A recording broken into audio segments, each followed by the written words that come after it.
रातको ठिक 10 बजेको समय सहरमा हल्का हल्का पानी परिरहेको छ। तातो दिनको थकाइ बोकेको सुस्ता हावा बिस्तारै सडकका कुना काप्चा छुँदै बगिरहेको छ। निरन्तर कालो पिच सडक वर्षाको पानीले टल्किरहेको छ। सडक बत्तीको पहेँलो उज्यालो ती पानीका थोपामा टुक्रिएर झन् एक्लो देखिन्छ। केही बेर अघि गुन्जिएको सहरको कोलाहल बिस्तारै हराउँदै गएको छ। पसलका सटरहरू बन्द भइसकेका छन्। चिया पसलमा बस्ने अन्तिम ग्राहक पनि घर फर्किसकेका छन्। कतै टाढा एउटा कुकुर भुकेको आवाज सुनिन्छ। फेरि सबै कुरा शान्त, फेरि शान्त। आकाश धुम्म साँझ, चन्द्रमा बादलभित्र कतै हराएको जस्तो। ताराहरू पनि आज देखिँदैन। यस्तो रातमा सहर धेरै ठुलो देखिन्छ, तर मन सधैँ सानो छ। झ्याल नजिक बसेर बाहिर हेर्दा अचानक लाग्छ, यो सहरमा लाखौँ मानिस छन्, तर अहिले मेरो मनले खोजिरहेको एउटै ठाउँ छ। त्यो हो जन्म ठाउँ, जन्म गाउँ। यो शब्द एउटा शब्द मात्र होइन, यो त एउटा अनुभूति हो। जहाँ जन्मिएका हौँ, पहिलो पटक हिँड्न सिकेका हौँ, पहिलो पटक लडेर उठेका हौँ, पहिलो पटक वर्षामा भिजेका हौँ, पहिलो पटक आमाको काखमा निदाएका हौँ। त्यही गाउँ, त्यही घर, त्यही आँगन। आज म सहरको एउटा कोठामा बसेको छु। सबै सुविधा छन्, बिजुली छ, इन्टरनेट छ, मोबाइल छ, ल्यापटप छ, सपनाहरू पछ्याउने अवसर छ, तर एउटा कुरा छैन, शान्ति, आत्मशान्ति। गाउँमा पनि अहिले सायद पानी परिरहेको होला। त्यो पानी सहरको जस्तो हुँदैन। यहाँ सहरमा पानी छ त सडकमा झर्छ, गाउँमा परेको पानी माटोमा झर्छ, र माटोबाट आउने त्यो सुगन्ध किन यति आफ्नै लाग्थ्यो। सायद त्यसमा हाम्रो बाल्यकाल मिसिएको थियो, सायद त्यसमा आमाको माया मिसिएको थियो, सायद त्यसमा घरको न्यानोपन मिसिएको थियो।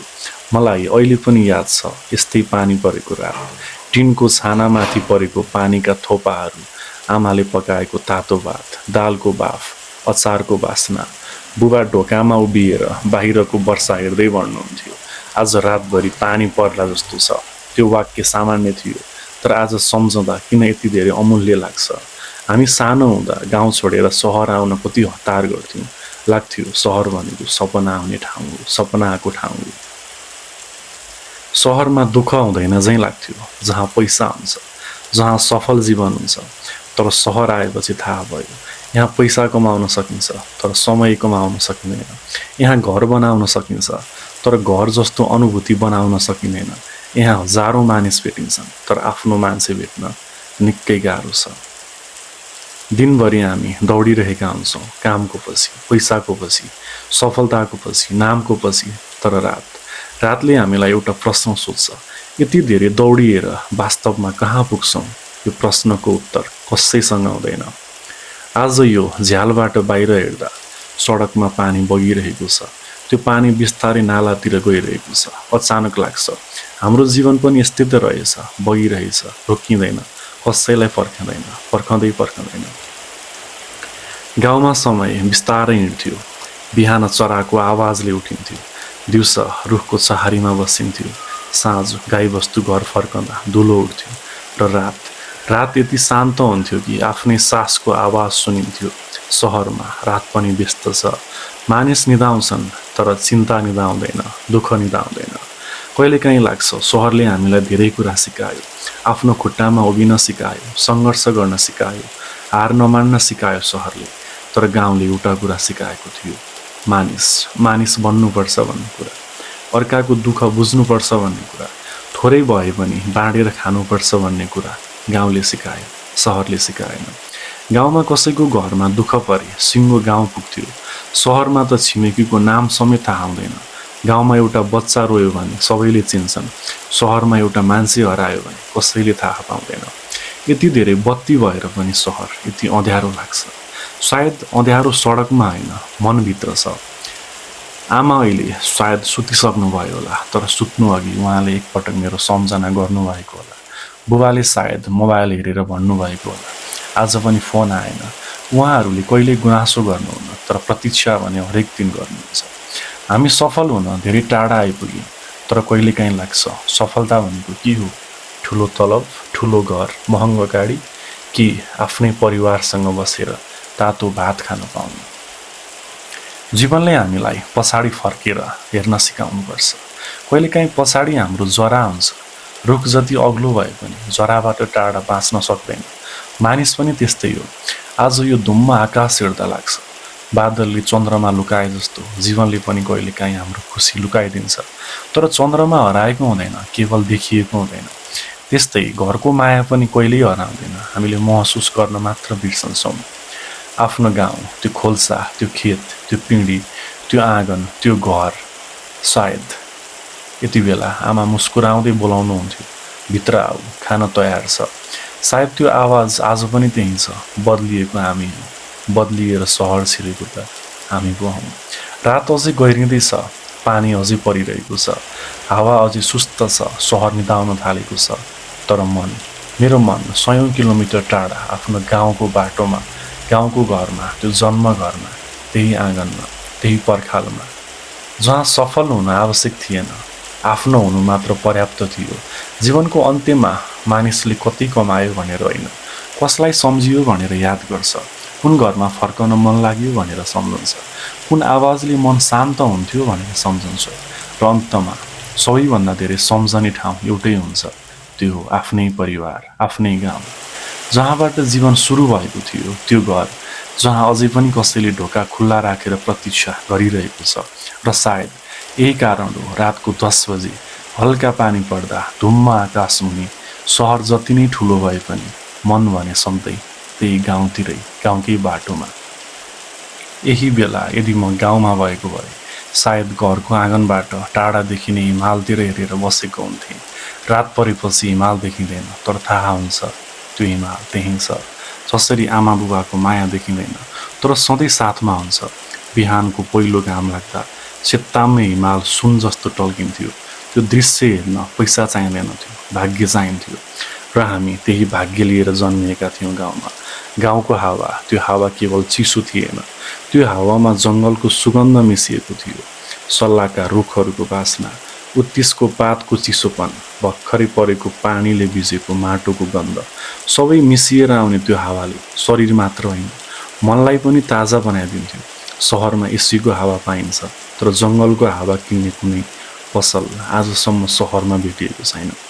जङ्गल भनेको रुखहरूको भिड मात्र होइन, त्यो त प्रकृतिको मन्दिर हो, जहाँ चराहरूले बिहानीको आरती गाउँछन्, जहाँ खोलाहरूले दिनरात भजन गाइरहन्छन्, जहाँ हावाले रुखका पातहरूलाई नचाएर सङ्गीत बनाउँछ, जहाँ मौनताले पनि आवाज निकाल्छ। मलाई त्यो साँगुरो गोरिटो बाटो याद आउँछ। दुवैतिर अग्ला सल्लाका रुखहरू, माथिबाट छिरेको घाम, पातमा अड्किएका पानीका थोपा, हिँड्दै जाँदा खुट्टामुनि चर्मराउने सुकेका पातहरू, कतै टाढा कुकुरको आवाज, कतै डाँफेको पुकार, कहिलेकाहीँ मृग देखिन्छ कि भन्ने आशा। त्यो बाटो हिँड्दा कहिले घडी हेर्नु पर्दैन थियो, किनकि त्यहाँ समयभन्दा सुन्दर प्रकृति थियो। र त्यो खोला, हिमालको काखबाट बगेर आउने चिसो पानी, हात डुबाउँदा औँलासम्म झस्कने, त्यो पानीमा अनुहार धुँदा सबै थकाइ बगेर जान्थ्यो। हामी घन्टौँ खोलाको किनारमा बसिरहन्थ्यौँ, पानीको आवाज सुन्दै, कुनै गीत बिना। त्यो खोला आफै सबैभन्दा मिठो सङ्गीत थियो। गाउँमा साँझ पर्न थालेपछि डाँडामाथिबाट चिसो हावा झर्थ्यो, आकाशभरि ताराहरू टल्कन्थे। यस्तो लाग्थ्यो मानव भगवानले कालो आकाशमा लाखौँ दियो बालिदिनु भएको छ। सहरमा रात उज्यालो छ, तर तारा हराएका छन्। गाउँमा बिजुली कम थियो, तर आकाश कहिल्यै अँध्यारो थिएन। आज म सहरमा छु, सिमेन्टका पर्खालहरू बीच, तर मेरो मन अझै पनि त्यही जङ्गलको बाटो हिँडिरहेको छ, त्यही खोलाको पानी छामिरहेको छ, त्यही चिसो हावामा गहिरो सास फेरिरहेको छ। र टाढा सेत्ताम्मे हिमालतिर हेरेर मनमा नै भनिरहेको छ, मानिस जहाँ पुगे पनि उसको आत्माले सधैँ खोजिरहन्छ प्रकृति नै, केवल प्रकृति नै। तर मानिसको स्वभाव नै यस्तै रहेछ। जहाँ अवसर हुन्छ त्यतैतिर पाइला बढ्छ, जहाँ सपना पुरा हुने सम्भावना देखिन्छ त्यही यात्रा सुरु हुन्छ। त्यसैले हामी गाउँ छोड्यौँ, कसैले पढाइका लागि, कसैले जाहिरीका लागि, कसैले परिवारका भविष्यका लागि, कसैले आमा बुबाको दुःख कम गर्ने आशामा। हामी सबैले एक दिन गाउँको गोरिटो छोडेर सहरतिर हिँड्यौँ। हातमा धेरै सामान थिएन, तर मनभरि सपना थिए। लाग्थ्यो सहर पुगेपछि जीवन सजिलो हुनेछ, आफ्ना सबै अभावहरू सकिन्छ। तर सहरमा आएपछि बुझियो अभाव त फेरि हो, गाउँमा पैसाको अभाव थियो, सहरमा समयको अभाव छ। गाउँमा सुविधा कम थियो तर मन शान्त थियो, सहरमा सुविधा धेरै छन् तर मनलाई शान्त राख्ने समय नै छैन। यहाँ बिहान घडीले उठाउँछ, मोबाइलमा लाग्ने आर्लमले उठाउँछ, गाउँमा चराको आवाजले उठाउँथ्यो। यहाँ रात मोबाइल हेर्दै बित्छ, त्यहाँ रात आकाशभरि तारा गन्दै बित्थ्यो। यहाँ हजारौँ अनुहार देखिन्छन् तर आफ्नोपन खोज्दा मन थाक्छ। त्यसैले कहिलेकाहीँ लाग्छ हामी गाउँ छोडेर आयौँ तर गाउँले हामीलाई कहिल्यै छोडेन। हाम्रो बोलीमा गाउँ बाँचेको छ, हाम्रो सम्झनामा गाउँ छ, त्यही घर छ। हाम्रो सपना जति सहरमा बढे पनि हाम्रो आत्मा भने अझै पनि त्यही गोरेटो बाटो, त्यही खोला, त्यही जङ्गल, त्यही घर, त्यही आँगन, त्यसले नै प्रतीक्षा गरिरहेछ। सायद जीवनको सबैभन्दा ठुलो विडम्बना यही हो, बाँच्नका लागि सहर आउँछौँ तर बाँचिरहेको अनुभूति भने गाउँ सम्झँदा मात्र हुन्छ। जीवन सायद भगवानले दिएको सबैभन्दा सुन्दर उपहार हो, तर विडम्बना के छ, हामी मध्ये धेरैले जीवनलाई बाँचिरहेका हुँदैनौँ, केवल बिताइरहेका छौँ।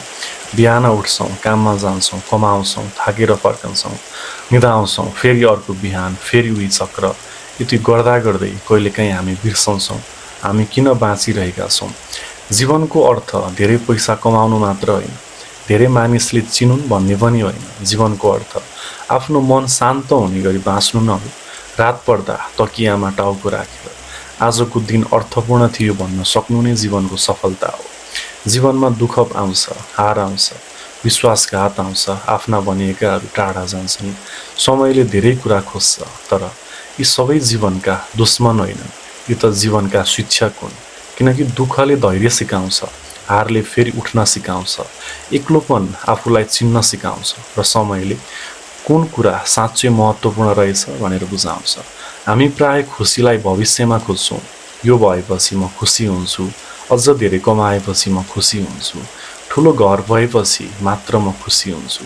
तर खुसी कुनै गन्तव्य होइन, खुसी त बाटोमा भेटिने अनुभूति न हो।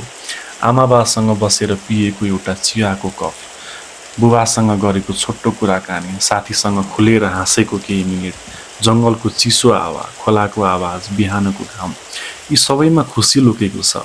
जीवन कसरी बाँच्ने, अरूसँग तुलना गरेर होइन, आफ्नो हिजोलाई जित्दै, घृणा बोकेर होइन, क्षमा गर्न सिक्दै, दौडिएर मात्र होइन, कहिलेकाहीँ रोकिएर पनि, पैसा कमाएर मात्र होइन, सम्बन्ध जोगाएर पनि, अरूलाई हराएर मात्र होइन, आफूलाई राम्रो बनाउँदै। एक दिन हामी सबैले यो संसारलाई चिन्न सक्नुपर्छ।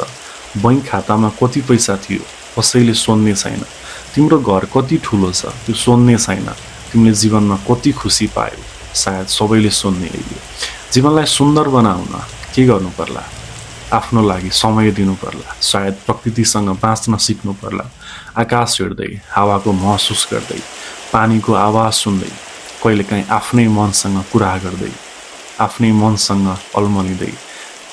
अब आजको रात यसै बितेर जानेछ, भोलि बिहान हुन्छ, सूर्य फेरि उदाउनेछ, चराहरू फेरि गीत गाउनेछन्, हावा फेरि रुखका पातसँग खेल्नेछन्, संसार फेरि आफ्नै गतिमा दौडनेछ। तर एउटा प्रश्न हरेक बिहान उस्तै रहन्छ, हामी बाँच्नका लागि उठिरहेका छौँ कि अर्को दिन बिताउनका लागि। हामी मध्ये धेरैको बिहान एउटै हुन्छ, आँखा खुल्ने बित्तिकै मोबाइल, समयसँगको दौड, कामको चिन्ता, भविष्यको तनाव। यही दौडमा हामी बिर्सिरहेका हुन्छौँ जीवन भनेको केवल गन्तव्य होइन, हरेक बिहान पाउने अर्को अवसर पनि हो। आजको यो यात्रामा हामी जीवनको त्यही सत्य खोज्नेछौँ जुन न किताबमा लेखिएको छ, न विद्यालयले सिकाएको छ, तर समयले हरेक मानिसलाई एक दिन अवश्य सिकाउँछ जुन कुरा कुनै किताबले सिकाएको हुँदैन। यी सबै कुरा सम्झँदा आँखामा आएको आँसुलाई फेरि मुस्कानमा बदल्ने कला नै जीवन होला। सायद हारेर पनि फेरि उठ्न साहस नै जीवन होला, टुटेर पनि फेरि जोडिने विश्वास नै जीवन होला, र अँध्यारो रातपछि उज्यालो बिहानको प्रतीक्षा गर्न सक्नु नै सायद जीवन होला। र सबैभन्दा ठुलो शक्ति पक्कै यही होला।